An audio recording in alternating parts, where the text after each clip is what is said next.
Greetings, mighty companions, and welcome back to Practical and Healing Applications of A Course in Miracles with me, Anna Rebecca Quinn, formerly Kujawa. And we are going to start with an opening meditation for just a few minutes, just to get grounded in the present moment and to open our hearts and our minds to what Spirit has got for us today. I wonder what it could be. All right, so let's close your eyes, take a breath. And just breathe.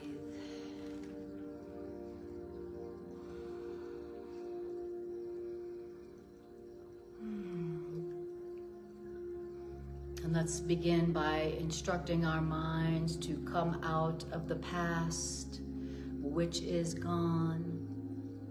And then let's instruct our minds to come out of the future, which has not happened yet.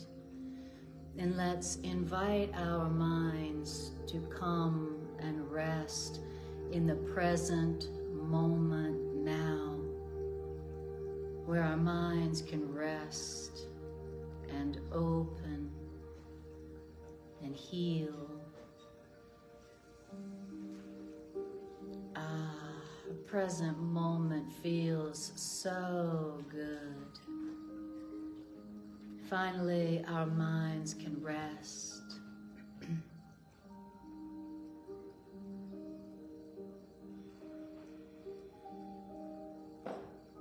Use your breath to quiet and still your mind.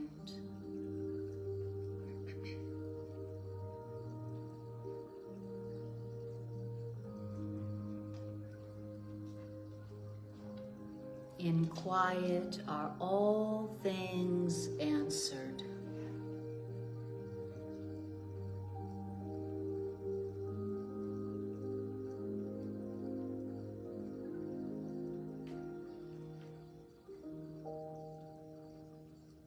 And the present moment is our point of power.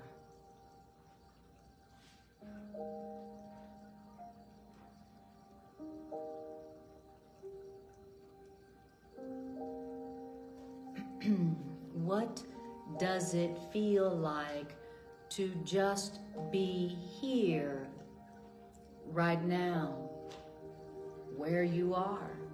What does that feel like to just be here now?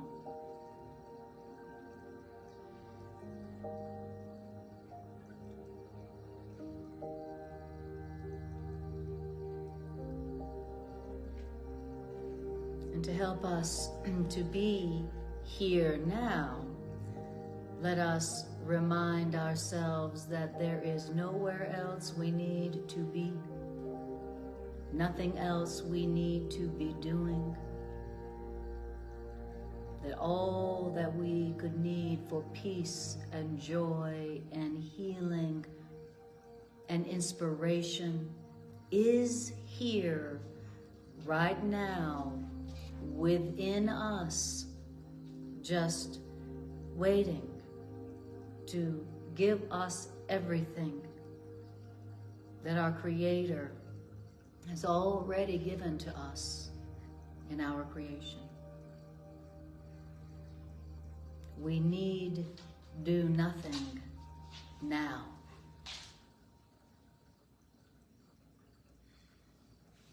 So remind yourself of that. Instruct your mind. I need do nothing now, but be.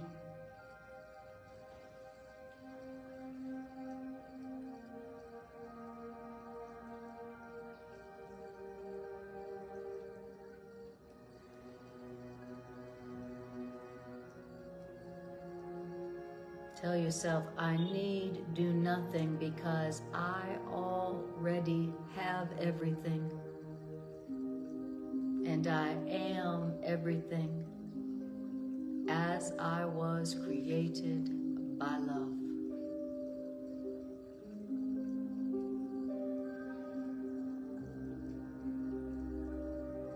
I am grateful for all that I have. I am grateful for all that I am.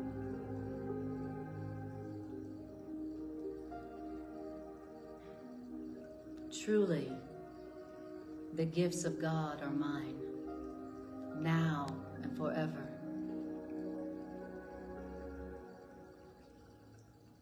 And just breathe and feel your completeness, your fullness, your eternal nature.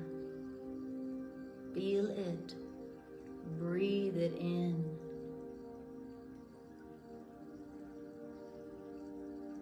Let your gratitude to your Creator fill your heart and flood your body with the light of forgiveness.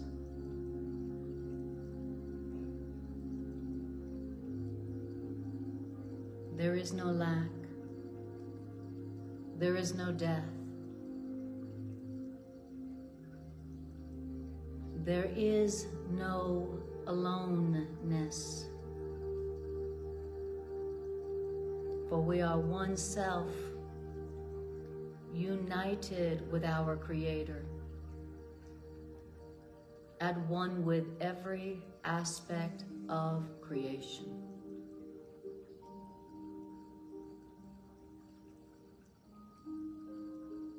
And so, what is there to fear?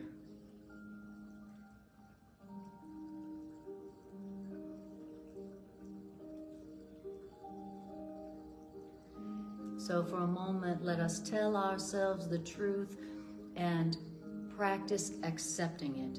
There is nothing to fear. There is nothing to fear.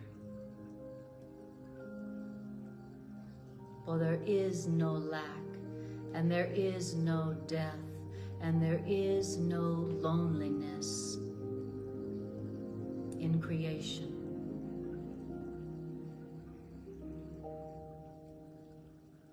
And all I need is this truth.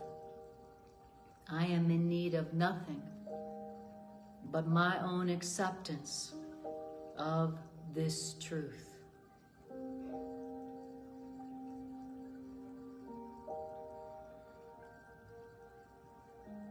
And say to yourself, I know who I am and I accept my inheritance.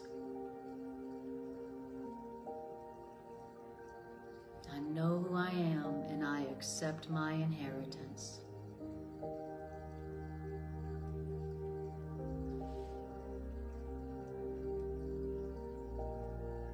And thank you, God.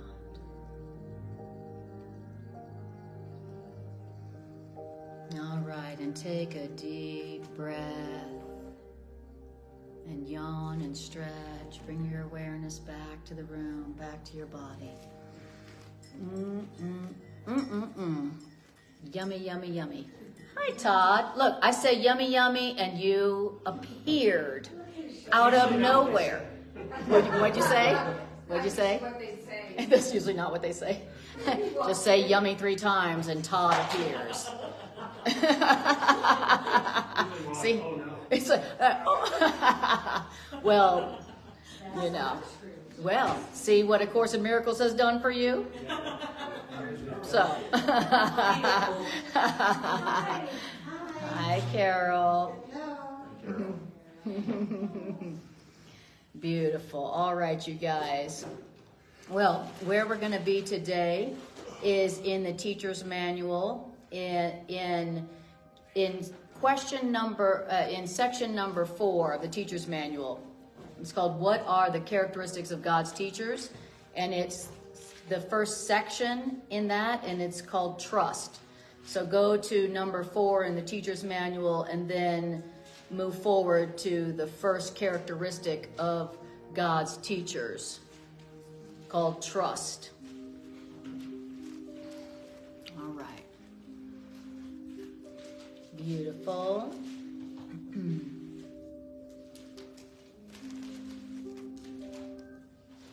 Okay, so these are, what are the characteristics of God's teachers? And remember that you become a teacher of God before you develop the characteristics of a teacher of God. So that's how it goes with your God job, with the function that your Creator gave you in the healing of the world. God has a part that God has given to each one of us in the healing of the world. So in the healing of the world is done by us. So, sorry to say. Sorry, world. Sorry. I didn't make that plan. That wasn't my plan, humanity. So, but God, according to A Course in Miracles, God, that the world is saved through us. Why? Because most of the world has not developed their inherent ability to hear God's voice directly. Okay, so if most of the world has not learned how to hear love's voice, God's voice directly, then that means God needs us who have a body that God can use to speak to people who can hear God's voice because we have a body. So God needs us. I know we walk around half the time feeling useless, but the truth is that God itself needs us, because most of God's children who are in bodies cannot hear God's voice directly. So but the body they can see, a voice they can hear. So God needs us as much as we need God. Isn't that a deep thought? You know, and let that truth heal that part of you that we call low self-esteem or lack of self-worth. Let it heal you, that part of you that's like, who, me? What could I do? I'm just, I can't even barely balance my checkbook, Let that fact heal that belief, or change that belief that you don't have value. God himself, God herself needs us. And so we are very important, Not only does God love us because we are God's children, but God needs us to be able to speak to God's children. So, and the thing about being a teacher of God, meaning that somebody who's teaching for God, is that first you become the teacher of God and then you develop the abilities. So like in the world, usually you develop the skills that you have for your job and then you go to your job. But it's not like that being in your God job. Okay, so first you say, all right, I'll take my part in the healing of the world. All right, I don't have anything better to do. Even though I don't really feel qualified, but I'll do it. And then you develop the characteristics that make you a really good teacher of God. And a teacher of God is a healer. The Course in Miracles conflates teaching and healing. So in God's plan, teaching and healing are one. So what you're teaching is that which is healing. So you're a teacher of that which is healing for everyone. Okay.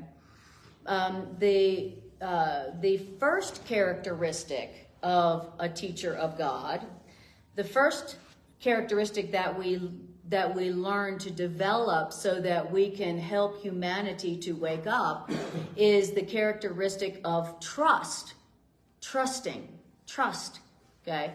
And not trusting in the world, not trusting in what we've learned in the past, not trusting in ourself alone, but trusting in the power that is in us but not of us. So that's what we're learning how to trust in. We're learning how to go, I don't know how to do that, but there's something inside me that does. And so I'm going to put my trust in that. And I'm going to ask that for guidance. I'm going to ask that power that's in me but not of me for help, for guidance, for support. So that's what we're learning how to do as teachers and healers. Okay? So we are learning how to be what we are. The job title that we have accepted. And the Course in Miracles says that that even if you don't believe in God, the first time that you saw somebody else's interests as not separate from your own, you became a teacher of God, even if you don't believe in God. Okay, so you may not remember that time, but there was a moment where you saw somebody else in need and you realized that to help them would make you happy. Do you remember that moment? I mean, for us, there's been a million of them, but it says in that moment, you became a teacher of God. When you realized their interest is not separate from my interest. If they are helped, then I am helped. At that moment, you became a teacher of God, even if you did not believe in God. You became a helper to humanity. Okay? Which is, a teacher of God is a helper to humanity, to others. Okay? So, that's what we're gonna, so the first characteristic that we are being trained in as teachers and healers is trust. And it says, trust is the foundation on which our ability to fulfill our function rests. So to be a teacher and a healer, that it all rests on trust. As you develop trust in that power that's in you but not of you, that is what enables you to fulfill your function as a teacher and a healer to humanity. Okay? So it's kind of important, to fulfill your job. All right. It says, in fact, perception is learning. Why? Because cause and effect are never separate. The teachers of God have trust in the world because the teachers of God, us, we have learned that the world is not governed by the laws that the world made up. So we have trust while we're here. So how is it that I be here in the world, in this crazy world, and still have trust? Like, how can anybody be here and still be full of trust? Come on, right? It seems like a challenging place to have trust, right? So, but the teachers of God are here and are able to have trust because the teachers of God have realized that what goes on here in the world is not governed by the laws the world made up. What happens here is not according to the laws of the world. The laws of economics, the laws of health, the laws of, right relationships, the laws of the legal code. The teachers of God walk through the world feeling a sense of trust because they know that the world is not governed by the laws the world made up. So what happens here, it has nothing to do with what the world says is the law. Okay. So, and it says, so the teachers of God have learned that the world is not governed by the laws of the world. So if you know that the world is not governed by the laws the world made up, then you can walk around here feeling comfortable, feeling a sense of trust, which enables you to have peace, to be able to relax. It's like, it's okay that, it doesn't seem like we have enough money for blah, blah, blah, blah, blah. What happens here isn't governed by the laws of economics. So we can relax. We can have trust in something else, even if it looks like that what the world says you need to have to be happy, you don't need to have. So if the world says you need to have such and such amount of money to have such and such security, and we don't have that money, we're still relaxed because we know that what happens here has nothing to do with the laws the world made up. So if the world says you need money to do this, or you need this for that, or you need this for health, or you need this for that, we're still relaxed because we know that the world is not governed by the laws the world made up. In other words, as teachers of God, you know that you are under no laws but God's. As teachers of God, you're learning that you are not under the laws of the world. So where if the world says you need a shot to prevent this disease, you still are relaxed because you're realizing that you are not under those laws. You are under no laws but God's. So only what God says is what is so, even here. Even here. So I'm under no laws but God's. So I don't have to do what the world says you got to do to have security or health or whatever. Okay? That's what the teachers of God are learning, and learning that the world is not governed by the laws the world made up. We can have trust and we can relax, knowing that we can still have peace and health and abundance and joy and love even here. Security, love, peace, joy, even here. Because we're not under the laws of the world. Okay? All right. Okay. So then it says, okay, so that's who the teachers of God are. Then it says, yes, so it says, perception is learning because cause and effect are never separate. The teachers of God have trust in the world because they have learned that the world is not governed by the laws the world made up. The world is governed by a power that is in us, but not of us. And it is this power that is in us, but not of us, that keeps all things safe. It is through this power that is in us, but not of us, that we can look on a forgiven world, or a safe world, or a peaceful world. I love that. I love it. It's this power. It is this power that's in us, that, but not of us, that keeps all things safe. So even in this world, I can experience safety. Who knew? Boy, is that good to remember. Boy, isn't that helpful to remember? Because does this world seem like the safest place? Does this world always seem safe to you? Okay. Okay, thank you. What do you mean? Yeah, exactly. No, it doesn't seem like a real safe place. But this is saying that the teachers of love are learning that they can experience safety even here, as they learn to put their trust in a power that is in them, but not of them. So that's what determines whether we experience safety, joy, peace, abundance, security, or not. It's not what's happening in the world or what the world says you can experience. It's what the power that's in us, but not of us, tells us, which is that we are safe, and that safety is real, and that who we really are cannot be hurt. Who we really are cannot be killed. Who we really are cannot lose. Who we really are can never be incomplete. Who we really are is safe. Isn't that a beautiful affirmation? My true self is safe. Who I really am is safe right now. Who and what I was created to be is safe right now, even though my world does not look safe right now. You know, what's going on in the world isn't determining what I am experiencing.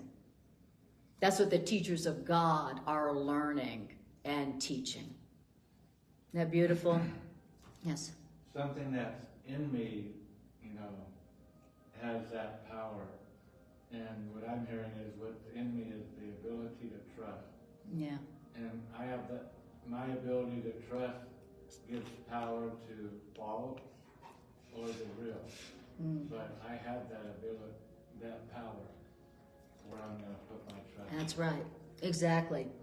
And that learning about this power that's in us but not of us is what enables us to look upon a safe world or an abundant world. So it's not whether I have enough power, fame, money, and physical pleasure that determines whether I feel safe and secure and loved. It's whether I am aware of that power that's in me, but not of me, that enables me to look upon a safe and loving and abundant world. That's what enables us to experience the world as safe, loving, and abundant. What is it? Learning how to trust this power that's in me, but not of me.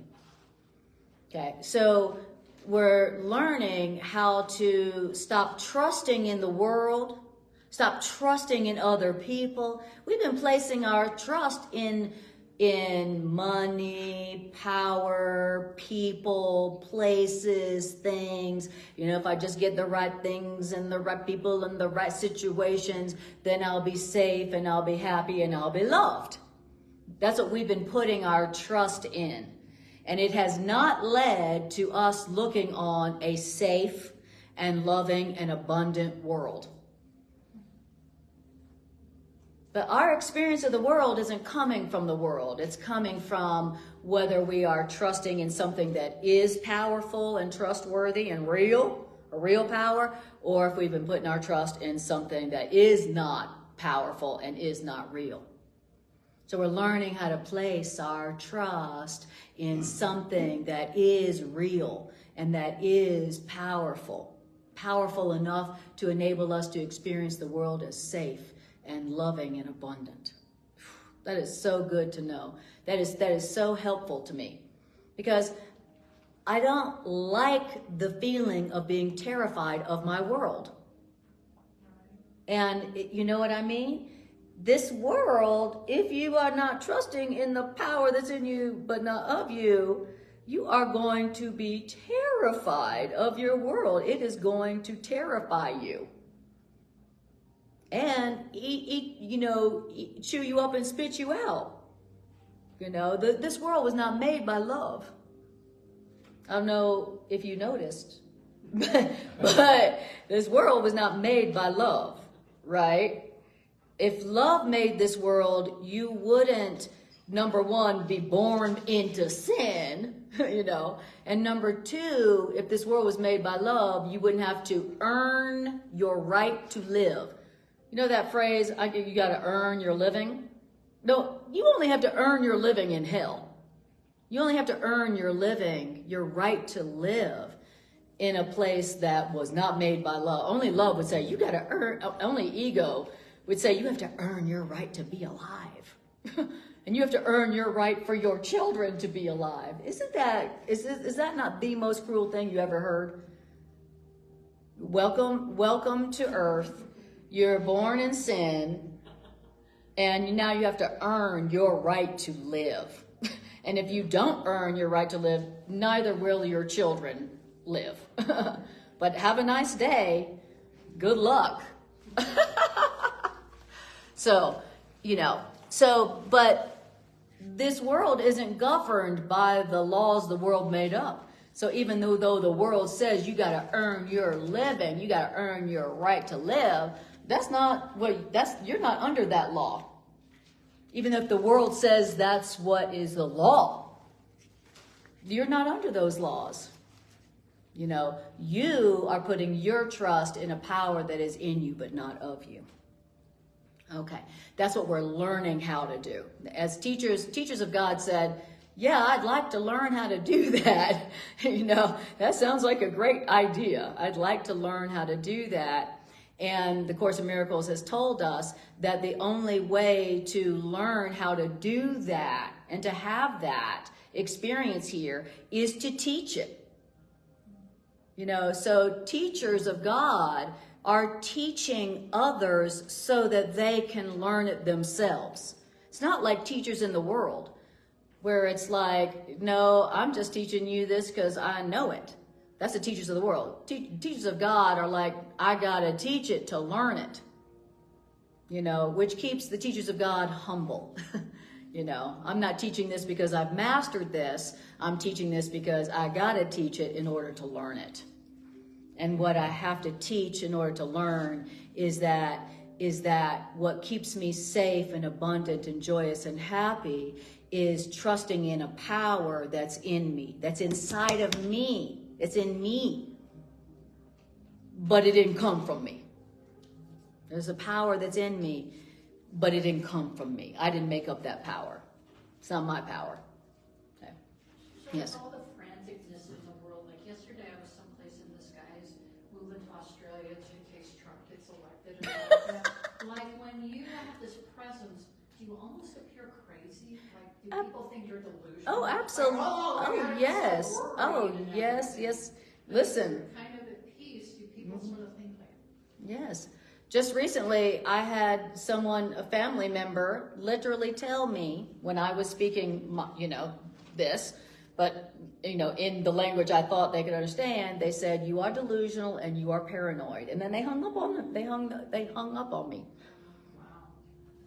So yes, indeed, to people who don't know the truth, you do seem crazy and delusional. And it's a good thing if they hang up on you. You're like, whew, all right, and I have to continue with that conversation. So yes, you do seem crazy, and that's exactly what the ego will tell you, to try to get you to stop thinking this way. Because the truth is the only threat to the ego. There's only one thing that the ego is most afraid of, and that's the truth. Why? Because the ego isn't the truth. So there's nothing the ego fears more than you saying, "I would like to learn the truth. I would like to apply the truth." Or teach it. Or much less teach it. The ego's like, "Oh, no, you didn't. Uh-oh." All right, but what happens to you here is not governed by what's going on here. Your experience here is determined by whether you are trusting in the power within you that's not of you, instead of things of the world, things outside of yourself. And so that's why you can relax, and that's why you can feel safe no matter what kind of insanity is happening in the world. That's what teachers of God are like, the quiet centers of the storm. So, this is not the first time I've been reminded of this, but there's a book, the author of which I can't retrieve the name right now, but the book is called Man's Search for Meaning. Oh yeah, Frankl. Yeah, Victor Frankl. Right, yes, it's about his experience in the Holocaust, in a concentration camp during the Holocaust. Yes. As a yes. Inmate. Yes. And how he was clearly very advanced spiritually in this regard, because he, what he learned and reinforced throughout that experience was that and what he's trying to teach in that book is that we always have, the last power we have is how we're going to perceive a situation. And he could see the humanity in himself and others, whether they were the oppressor or the oppressed, right, in the most horrific situations. Right. Exactly. Really beyond imagination. That's right. And he could tell when people had just given up. It became very obvious to him when people had just given up, but he also recognized when people had some level of trust. Yes, in that power within them. Exactly. That it's a perfect example. The book Man's Search for Meaning, Frankl, Victor Frankl, yeah. That when they were looking for meaning, even in that situation, and where do you look for meaning? But within your own mind, within your own soul. That when people were looking for meaning within their own soul, instead of looking for some kind of meaning in the total madness, in that case of the death camps, that they survived. They survived longer. They either survived where others didn't, or they survived longer. You know, so that it's a great example. So when you're looking for that meaning and that power within you, within your soul and your spirit, then you are accessing a power that transcends the so-called laws of the world, which say if you haven't eaten for a week, then you die. You know, laws like that. You know, laws that govern the body. No. I love that workbook lesson. It says, I am under no laws but God's. You know, so I'm not, whatever the world says, you know, you got to have this to have that, and you got to have this to have that, and you got to eat this to have that, and, you know. What's the name of the book again? Man's Search for Meaning. The Unsearchable. Man's Search for Meaning. It's a really beautiful book. Man's Search for Meaning. Viktor Frankl. F-R-A-N-K-E-L. Sorry, thank Yeah. you. I read that book before I read the course, you know, and it helped me to recognize the value and the truth of the course. All right, beautiful. So as you learn to put your trust in this power that's in you but not of you, this is how you are able to look on a forgiven world where you feel safe and loved. Okay, so now we're going to talk about what it takes to do this. So it says, paragraph 2, when this power that's in you but not of you has one time been experienced, it is impossible to trust one's own petty strength again. Because who would attempt to fly with the tiny strength of a sparrow when the mighty wings of an eagle have been given him? And who would place their faith in the shabby offerings of the ego when the gifts of God are laid before them? And what is it that induces us to make this shift from trusting in the tiny wings of a sparrow, trusting in the world, to trusting in this power that's in us but not of us? What induces us to make this shift? What shift? The shift from trusting the world to trusting the power that's in you but not of you. So notice it didn't say trusting yourself. It said trusting the power that's in you but not of you. And notice it's asking the question, it's saying, what could induce you? It's like somebody being pregnant and then they're like, we're going to induce that. You know, so in other words, for us to make the shift from trusting in everything outside of us to trusting a power that's in us but not of us, it's like we have to be induced. Our trust has to be induced. Isn't that interesting? It's like it's like induced. Like what will it take? What does it say? What is it that induces us? Another word that would be appropriate is, what is it that forces us? Sometimes it has to hit the fan. Exactly. Are you saying that the shit has to hit the fan for me to stop putting my faith in the world and putting it in something that's within me? Yes. Why? Because we're not doing it ourselves. You know, we're still putting our faith in the world. So what has to happen to make us stop doing that and put our faith in the power that's in us but not of us? Okay, so now it's going to talk about what is it that induces us to make this shift in what we put our trust in. All right. Galia says, show us your smile. You look hot. Thank you. Thank you, God. That made me smile. Thank you. You knew how to make me smile, Gaia. Thank you, honey. I love it. Okay. Beautiful. Through the lens of this body, right. It's beautiful, safe, abundant, it's joy. Thank you, Tricia. Okay. So great. Okay.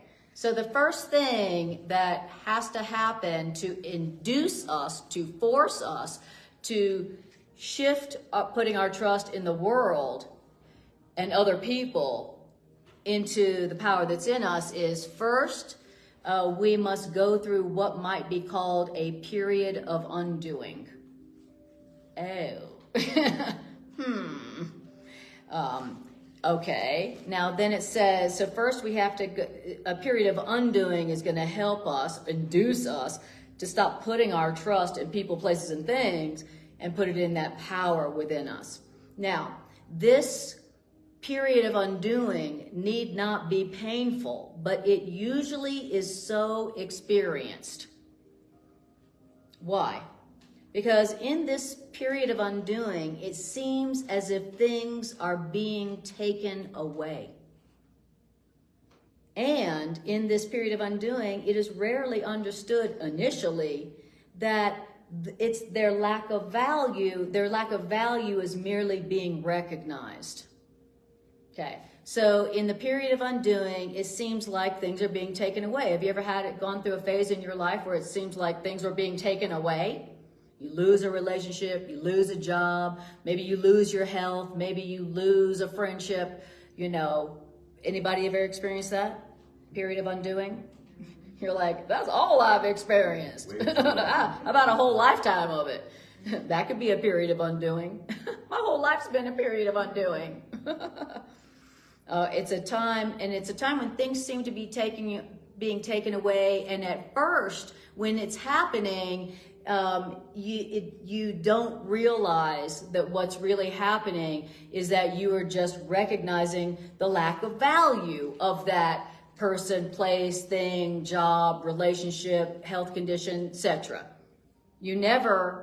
Rarely, if ever, at first you go, oh, this is such a good thing. I'm so grateful that I'm losing this relationship or losing this job or losing this health. I'm so grateful. It's wonderful because really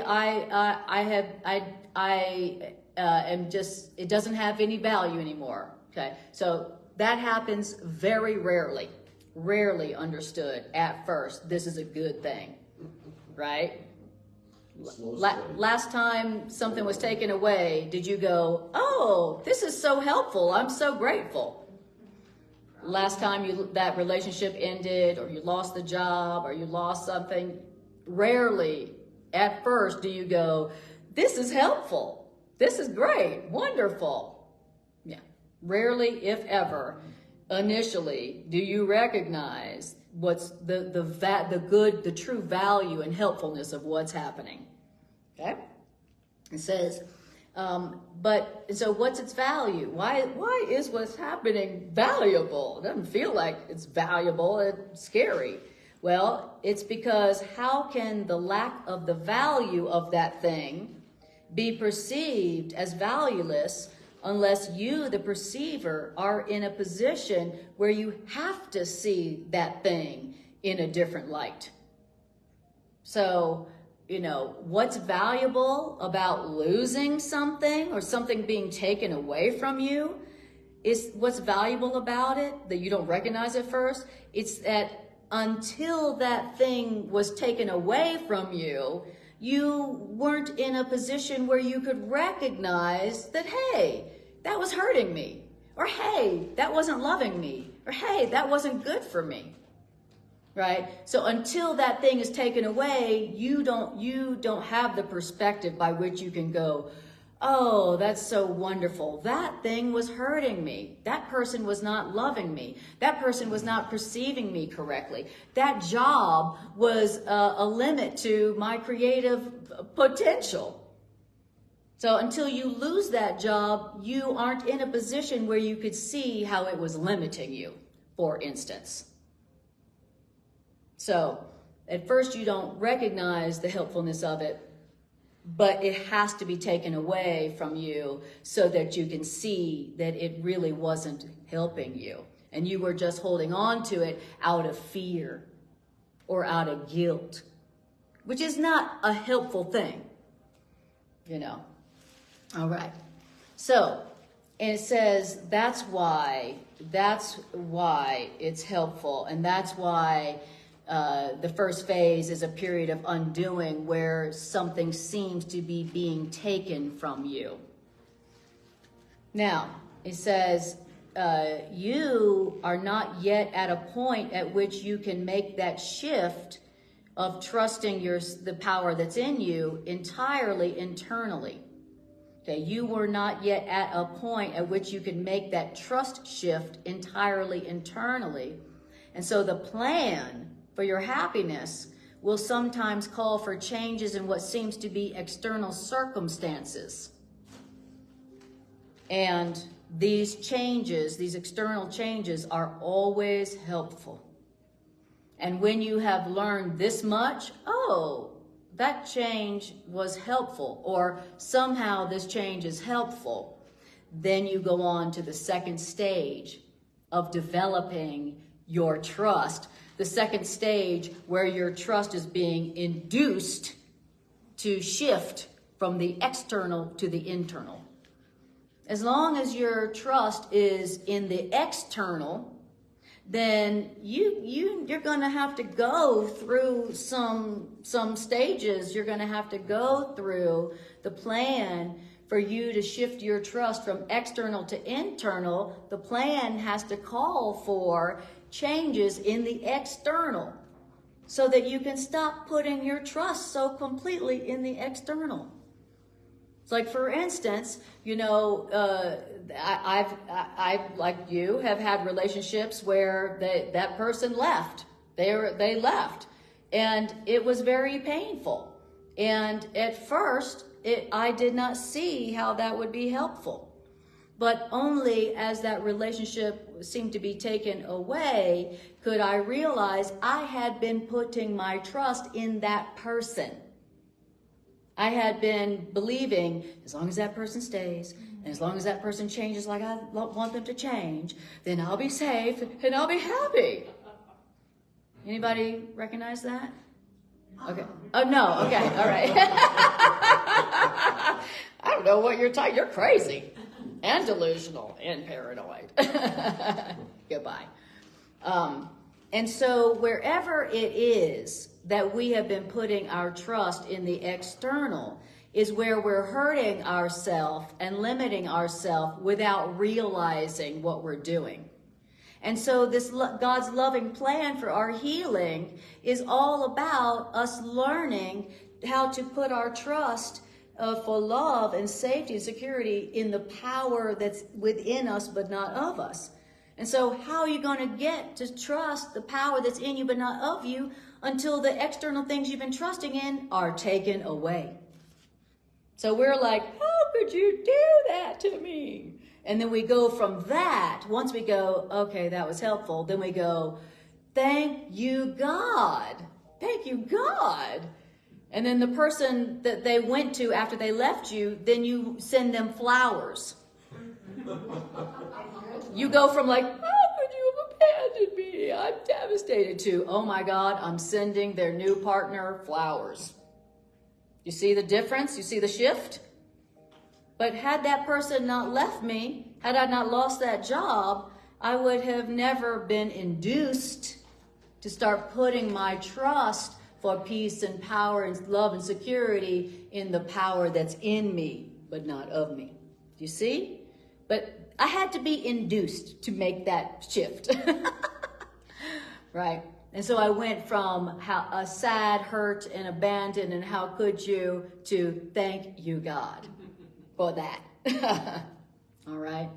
So it's wonderful to have a different interpretation of the situation where things seem to be being taken away from you that feels very painful, to this is helpful. And so in this scenario where you go from this is so painful to thank you, God, so from painful to grateful,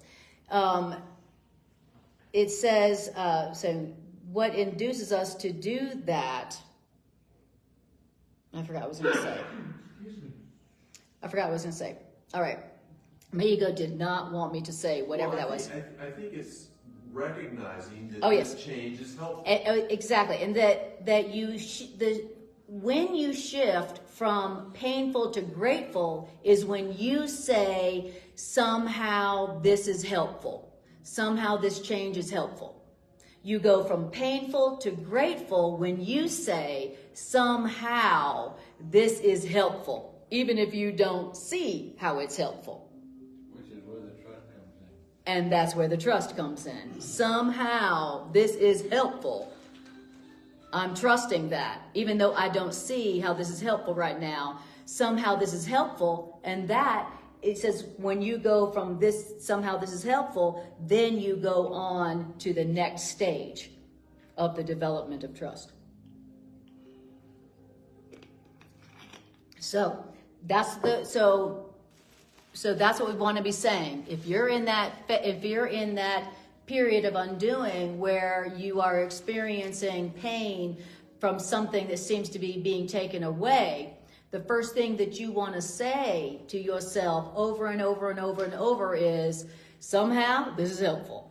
I don't know how, somehow this is helpful. Somehow this change is helpful. I don't know how, but somehow it is. That's trust, right? To say that, you're trusting. That's a statement of trust. Somehow this is helpful. And when you say that, boom, now you move forward. Now you progress from that stage of the development of your trust to the next one, which is progress. Okay? And now you're putting your faith in truth. This is helpful, rather than perception, which is not to be counted on. Exactly. Now you're shifting your trust to something that is trustworthy, that really can bring you peace and joy and security. Whereas that person, place, or thing that you had been putting your trust in externally was not producing a feeling of love, peace, and joy and security. Was it? No. That thing that seems to be being taken away, was it bringing you total peace and joy? No, when that thing is being taken away, when that person, place, or thing is being taken away, we forget that most of the time we were complaining and upset and unhappy most of the time with that person, place, or thing, right? So we forget that when it's taken away, and we're like, oh, why? And then forgetting, like, oh yeah, I really wasn't happy in that job or with that person or in that situation, or I wasn't really happy in my body. You know, we forget about that. That's why the Course in Miracles says, when you're looking back to the past, look back only with honesty, and remember that it didn't make you happy. You know, so, you know, but we always cry when we're being saved. We always cry.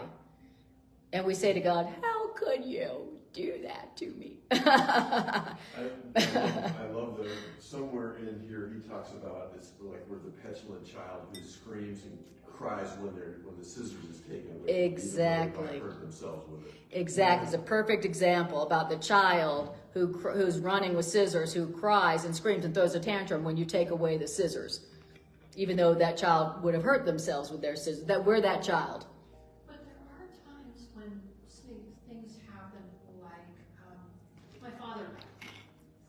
Necessarily jumping for joy about that, but it's still the same process, right? I mean, like, I don't look back on that and go, oh, you know, No. Yeah, the point is that to the degree that you were putting your trust in someone or something outside of yourself for joy, peace, love, and security, to that extent, it really needs to be taken away. And to that extent, it will be painful when it seems to be being taken away. You know, and the pain of it is you have been placing your trust in that. Now you think that what made you safe and happy has left you, even though it really didn't keep you safe or happy. So so the pain lets you know that you had been falsely putting your trust in there for peace and happiness. And that is the shift that needs to happen, is where your trust is taken from them and placed back within you. So with the example of your father passing, you may not have been putting all your faith in happiness and love and joy and security in your dad. You know what I'm saying? So it may not have been so painful. You know. Okay. All right. Great question. Okay, great. So it says these changes are always helpful, and when you have learned that much, then you go on to the second stage. So wherever it is in your life right now where you're experiencing something being taken away from you and it feels painful, tell yourself, somehow this is helpful, somehow this is helpful, somehow this is helpful, even if I do not recognize it. Let that be your mantra, because that will induce you to begin to make that shift of taking your trust from the external and placing it where it is well invested in the power that's within you. Okay? All right. Paragraph 4. Next, we, the teachers of love, must go through a period of sorting out. And this period of sorting out is always somewhat difficult. Why? Because having learned that the changes in your life are always helpful, now we must divide all things on the basis of whether they increase the helpfulness or hamper it. And we will find that many, if not most of the things we valued before will merely hinder our ability to transfer what we have learned to new situations as they arise. Because we have valued what is really valueless, we will not generalize the lesson for fear of loss and sacrifice. And so it takes great learning to understand that all things, all events, all encounters, and all circumstances are helpful. Great learning indeed. And it is only to the extent to which something is helpful that any degree of reality should be accorded them in this world of illusion. The word value can apply to nothing else here besides what is helpful. And helpful to what? Helpful in inducing you to shift your trust from the external to the internal. Is this helping me to learn, to trust, to put my trust in the power that's in me, but not of me? Is this helping me? So once you have decided, once you have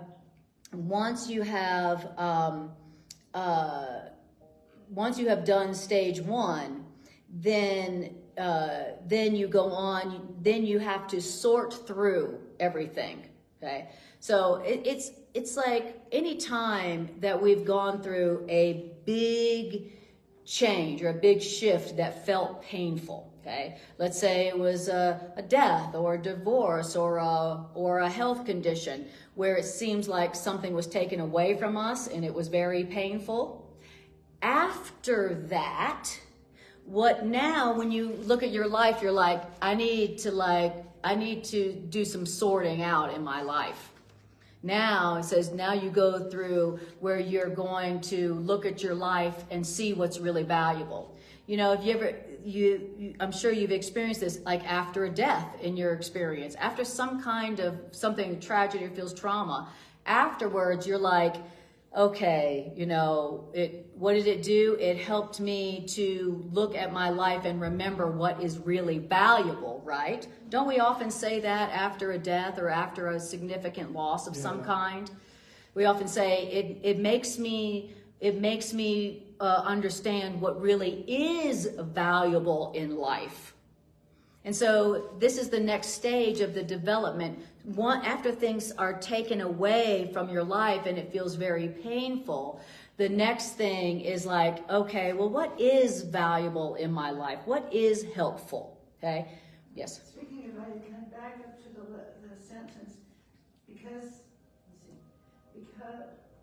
Because he has valued. Because he has valued what is really valueless, okay, I'm on board. He will not generalize the lesson. What does mean generalize? And then for fear of loss and sacrifice. Exactly. It's like I'm afraid to really ask the question of the things and relationships in my life. Is this valuable? Is this helpful? I'm afraid to question. I'm afraid to do the analysis, which is a sorting out. When you're sorting something out, you have to go, do I want this? No. Okay. Do I want that? Yeah. So sorting out is this valuable or not valuable? Oh, okay. Put that in the valuable or the valueless pile. Okay, so he says we're afraid to ask that question and to do that sorting out of the people, places, and things in our life that we had been placing our faith in. Because we're afraid. Because we're afraid to lose, and we still believe in sacrifice and loss. So I'm afraid that if I say, oh, this relationship is really not very helpful in helping me to remember about the power that's in me but not of me, I'm afraid to go, oh, it's not really valuable according to that criteria. Okay, so phase 1 gives us the criteria of what's valuable or not. And what's valuable is what's helping us to place our trust in the power that's in us but not of us. But I'm afraid to ask those questions because I still believe in loss and sacrifice. I still believe that, if I realize that's not helpful, that, it would be a loss to not have that relationship or that job. Okay. Great question. Really great question. Okay. So here it says that, so what we're learning here in this phase is what's valuable and what's not. Before, we didn't know what was valuable and what was not. Before, we had been valuing the valueless. Before, we had been thinking, if I could just get that thing, or if I could just get that person, or if I could just get that person to change, then I'd be happy. That's valuing the valueless. That's putting your trust in something that is not trustworthy at all. Okay? So that's what we're doing in the next phase. And next phase of what? The next phase of shifting our trust to something that is trustworthy. Okay? Beautiful. Okay, great. So so the second stage is we're sorting out what's valuable, what's helpful in my life, toward me understanding where the power, where the love, where the joy is really coming from.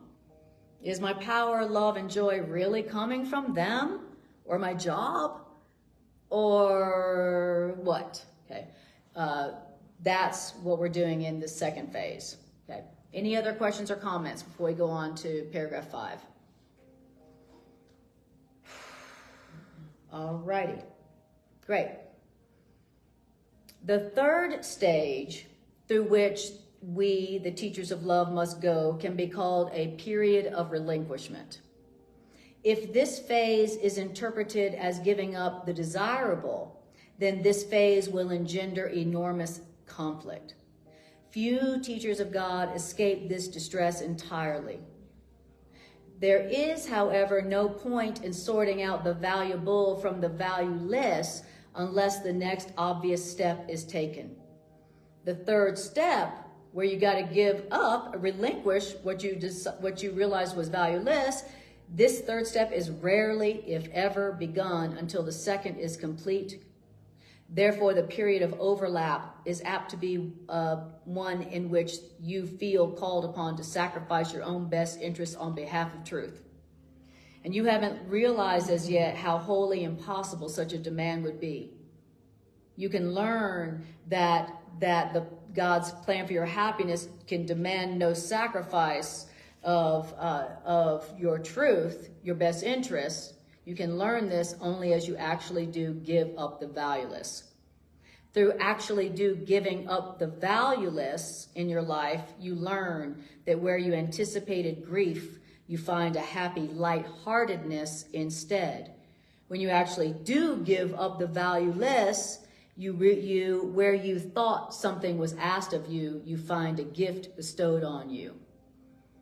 Okay, so there's no point in sorting out the helpful from the not helpful if you're not going to then follow through with relinquishing what you have realized was valueless. So after you do that sorting, what in my life is helpful in having true peace and joy that comes from within me, then the next thing to do is to let go of. And that's very difficult for us. Have you ever heard that statement, everything I've ever let go of had claw marks on it? Relinquishing is not one of our strong points yet because we haven't developed the trust.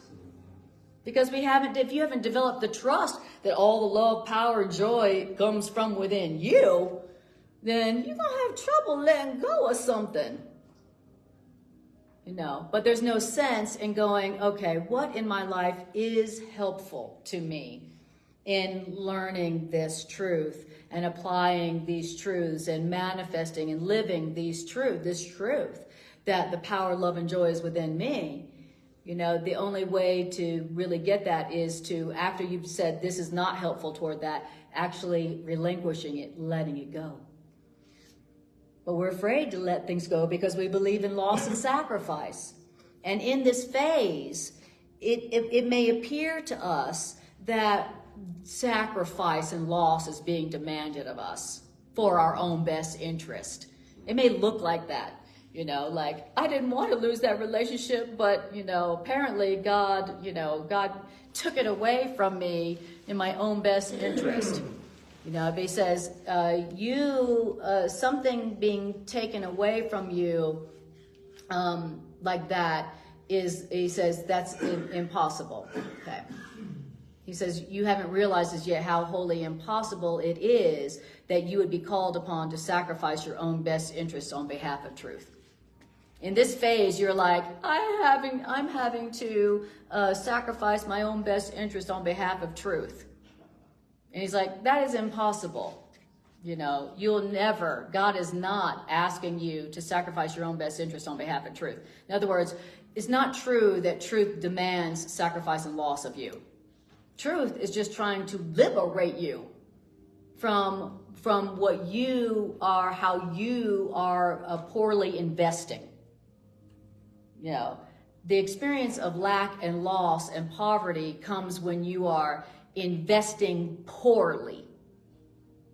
The Course says the poor are those who are investing poorly, who are investing unwisely. That's where a sense of poverty and lack comes from. You only experience lack when you've been investing unwisely.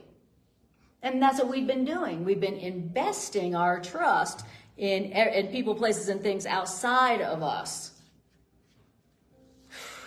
But we are telling us ourselves in this phase that, God is demanding that I sacrifice my own best interest on behalf of truth.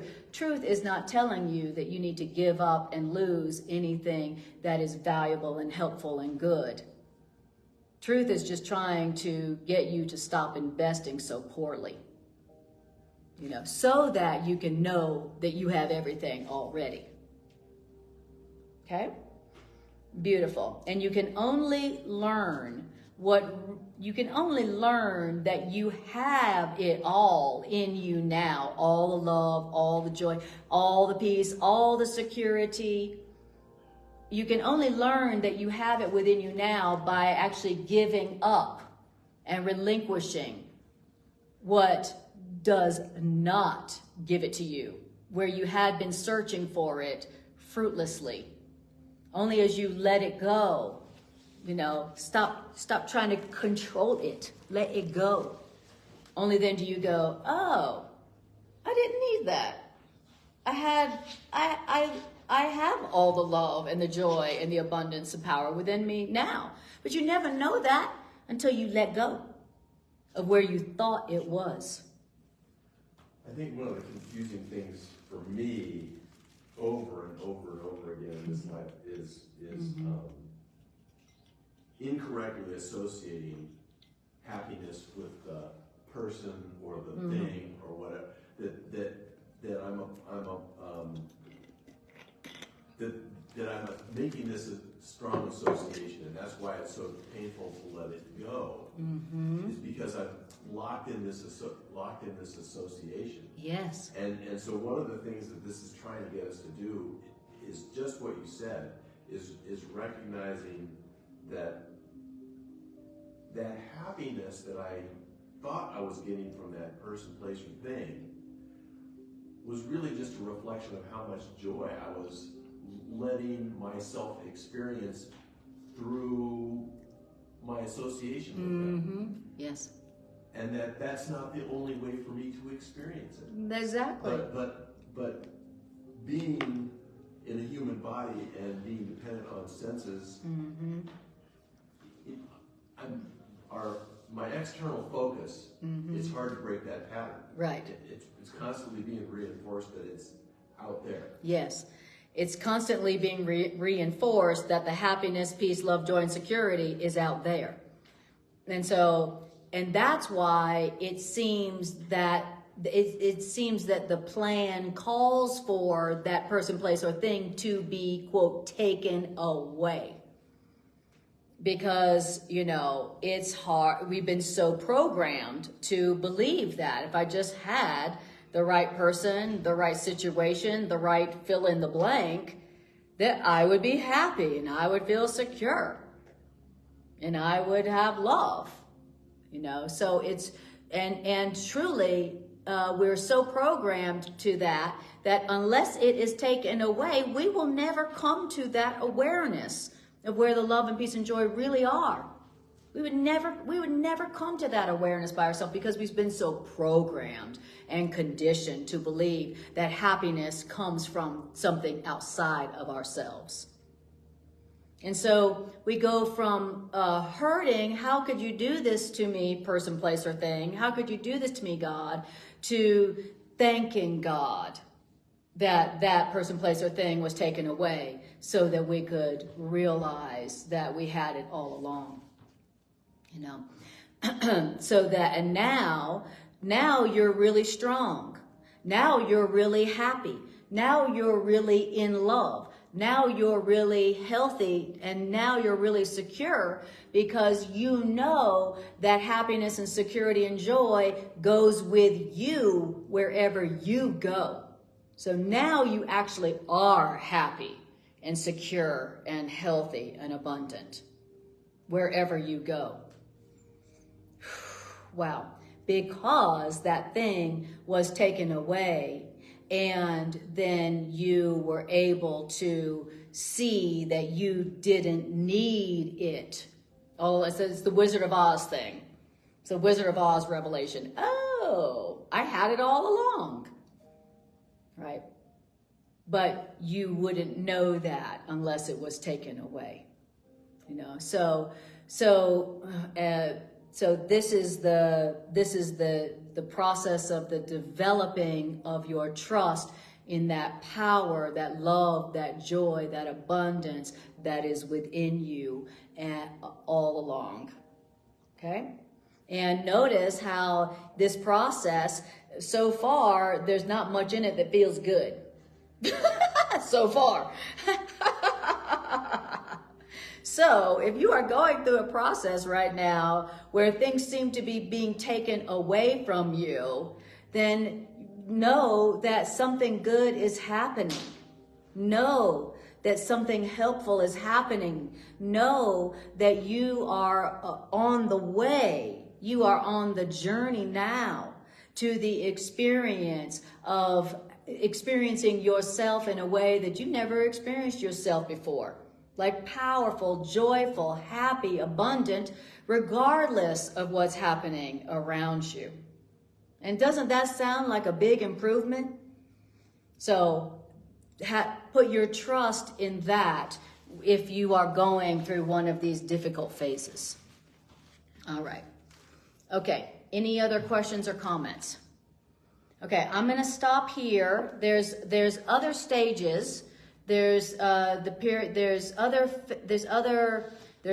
of settling down, and then there's a period of unsettling, and then there's a period of achievement.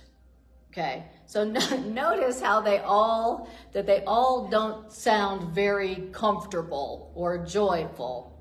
But notice also that the result, the end result of this journey, this process, is a period of achievement where your learning is consolidated. And what you used to see as merely shadows become solid gains that you can count on in all emergencies as well as tranquil times. As a matter of fact, the result of all this process of developing trust in the power that's in you, the result is tranquility. Okay, so the end result of going through this learning process of taking your trust from the external and putting it into the internal is tranquility. A tranquility that can be counted on in all emergencies as well as peaceful times. Now, does that sound valuable? How would you like to have it? He goes, in a tranquil mind is not a small gift. You know, being full of trust, no matter what's going on in your life, being able to have peace and joy and love in your mind and your heart, no matter what happens in the world, that is no small gift, and that is no small accomplishment. And that is what all this process is leading toward. Okay, and how the course says in here how fast you go through the phases. Have you ever wondered that? Well, how fast do you move through the phases? Is that, we're talking lifetimes? Can you do that in one lifetime? He says the speed at which you progress through those phases of developing trust to get to the tranquility that goes with you everywhere depends on your ability and willingness to trust that all the changes are helpful. That's how fast you go.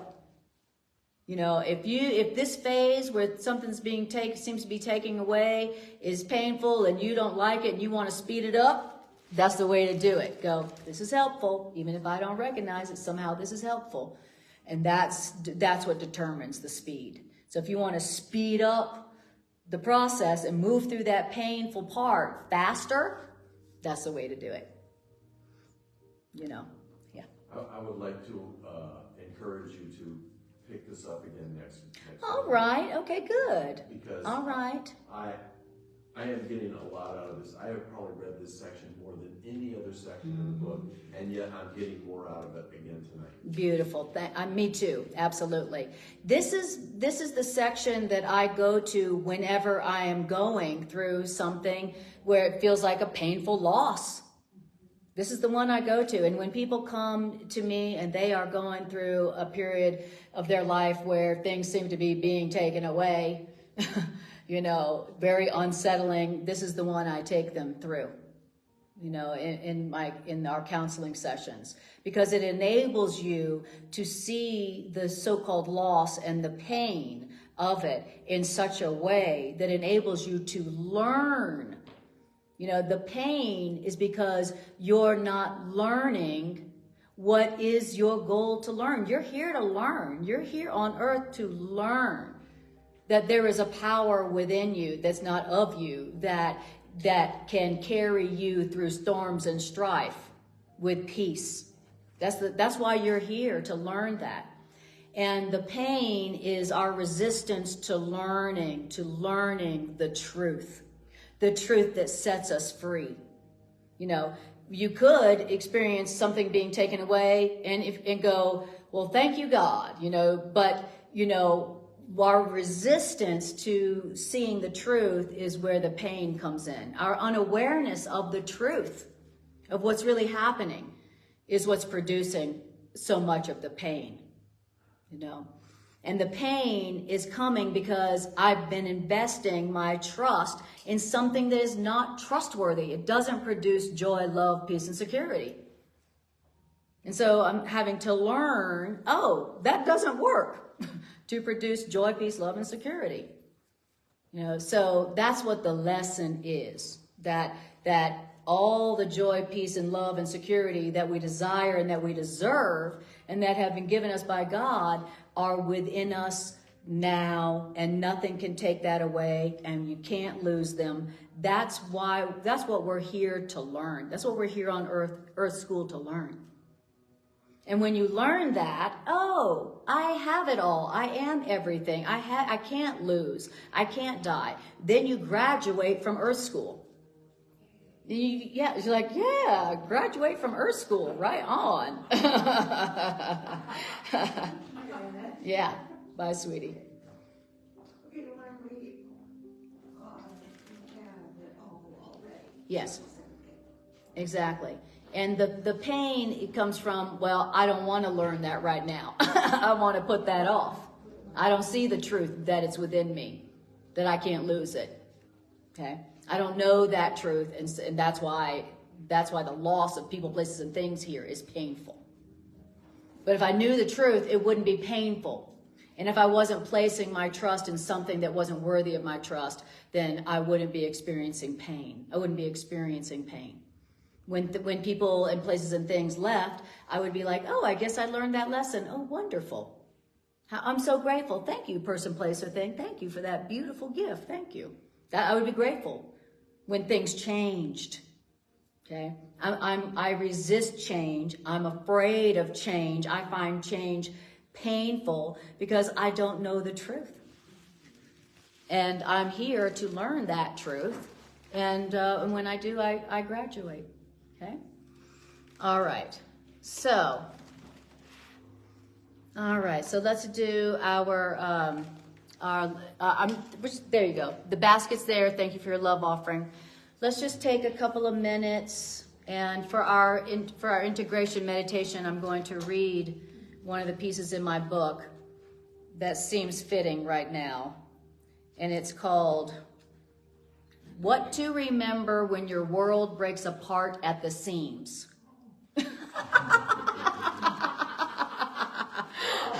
Oh, that sounds practical. Anybody ever experienced your world breaking apart at the seams? Okay. Well, apparently I have. It says, so, darling ones, the world has always been breaking apart at the seams. For so the world was made to do, having been made by fear. The world, as you know it now, was made to tear what God made one into disconnected parts that no longer recognize each other and try to kill one another in the dark. Like all illusions, the world you see now will fail and fall, ending in the dust from which it came. Do not mourn and lament the world in its desperate state, but only see it as it is, a world never true and only waiting to be seen anew. Raise your eyes up from what is past and gone.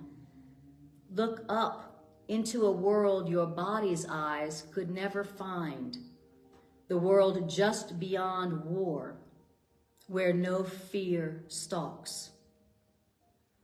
When it feels your world is breaking apart at the seams, and you are tempted by doubt and fear, be grateful, dear ones, that an ancient lie is being revealed and can no more bring you frightening dreams. Now the seeds of good that deceptions did hide can blossom wild and turn your life into a garden of your happiest dreams. Only say, even as my world breaks apart at the seams, I am grateful still for what love has done for me, and surely love's plan for me must be close at hand. And behold, the veil that hung heavy on your eyes, making life so dim, will be lifted by love's graceful hand, revealing a life you didn't dare dream you could have. Remember, darling ones, I said, whenever you see some twisted form of the original era of fear, Say only, God is not fear but love, and it will soon disappear. What? And very perfect for tonight. That seemed timely. Thank you for listening. Wow. Yeah, there you go. Thank you for being here. Thank you for being here. Thank you for being here. And thank you guys for watching on Facebook or YouTube. I appreciate you more than I can say. And I'll see you next time I see you. So happy to be